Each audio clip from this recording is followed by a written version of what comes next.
Imagine living in a country where your path in life is largely predetermined.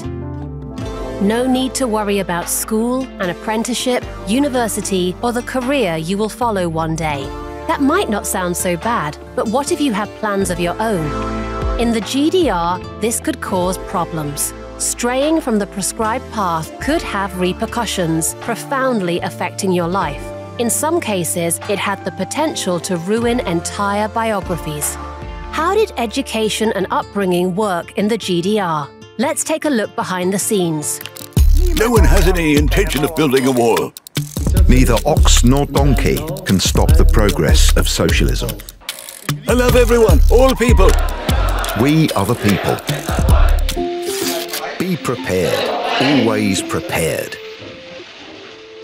Education in the GDR was more than just about reading, writing, and arithmetic. It was a means of shaping what was called a socialist personality. The concept, promoted by the party leadership, aimed to ensure that people grew up conforming to the ideology of the GDR. In other words, the very opposite of cultivating independent personalities. According to the principle of a unified education and upbringing, all GDR citizens from early childhood to working life pass through an education system entirely controlled by the Socialist Unity Party of Germany, or SED for short. Some colleagues managed to unite the two, using examples from socialist production for maths or physics classes. This aspect was always there in the background. Every textbook, every curriculum, even physical education, served the overarching goal of educating well-rounded and aligned socialist personalities. This was the stated aim in the GDR's education law.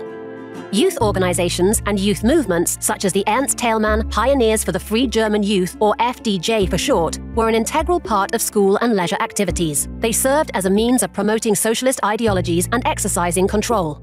Young Pioneer, Thälmann Pioneer, FDJ. Young Pioneer, Thälmann Pioneer, member of the Free German Youth. That was the typical career path for most children in the GDR. It was how things were. Pretty much everyone was in the FDF back then. That was completely normal.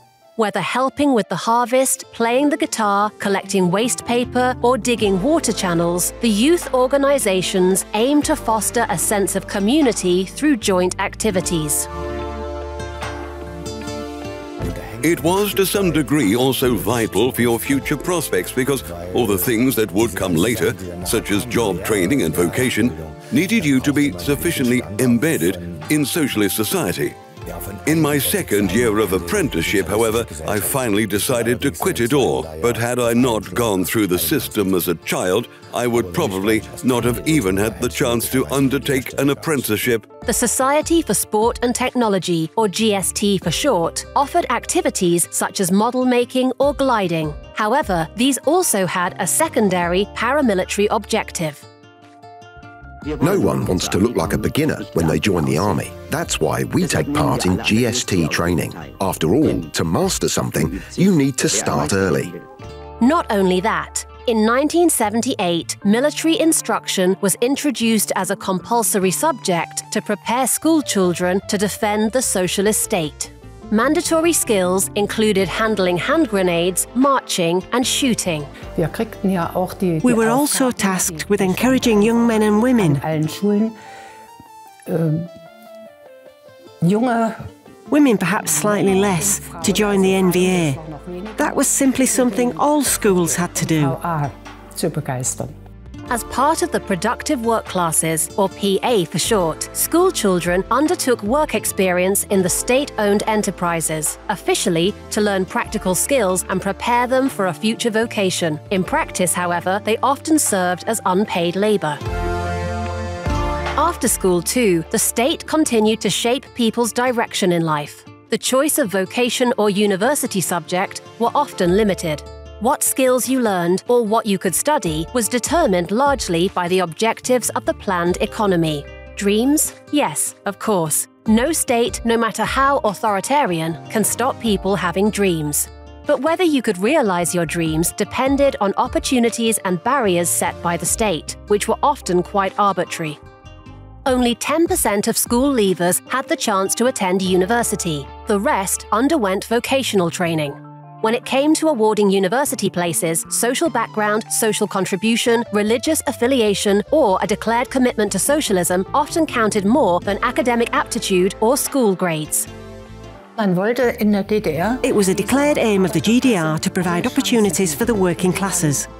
That meant that working class pupils were given preferential treatment when it came to attending grammar school. The same applied to obtaining university places. As a result, another pupil, who perhaps was more capable, often had to wait a year or two for a place at university. Well, I had originally wanted to study clinical psychology, but only 30 people in the GDR were able to study at the university in Berlin. I had been working in the dermatology clinic and told them that I would do my exams alongside work and then go to university. After a year, I applied for permission to study, but they told me instead that I still needed to prove myself more in production. And that's when I thought, that's just not right. Not everyone was willing to follow the path prescribed for them. The penalties for deviant or non-conforming behavior could be harsh. In the 1960s, owning a Rolling Stones record or wearing jeans could get you expelled from school. In the 1980s, assembling a pinboard of critical newspaper cuttings in school could get you into serious trouble. In severe cases, young offenders were sent to so-called youth detention centres, where they endured hard labour, inhumane accommodation and malnutrition, and were frequently subject to violence, bullying and abuse. After release, most of them faced life as unskilled labourers. Many former inmates are still traumatised to this day. As soon as someone stepped out of line, if you will, or simply thought and acted differently, they were either disciplined or discriminated against professionally. In the worst cases, they were sent to prison, only to be sold to the West after their release or to resume a broken career, a broken life, so to speak. But there were also pockets of freedom in the GDR. Church-run kindergartens and youth groups largely evaded control by the SED and offered real alternative opportunities for development. Despite the dictatorship and strict restrictions, millions of children did experience a happy childhood and youth, provided they adhered to the system and avoided stepping out of line. A new chapter began with the reunification in 1990. The education system of the GDR was replaced by the West German model.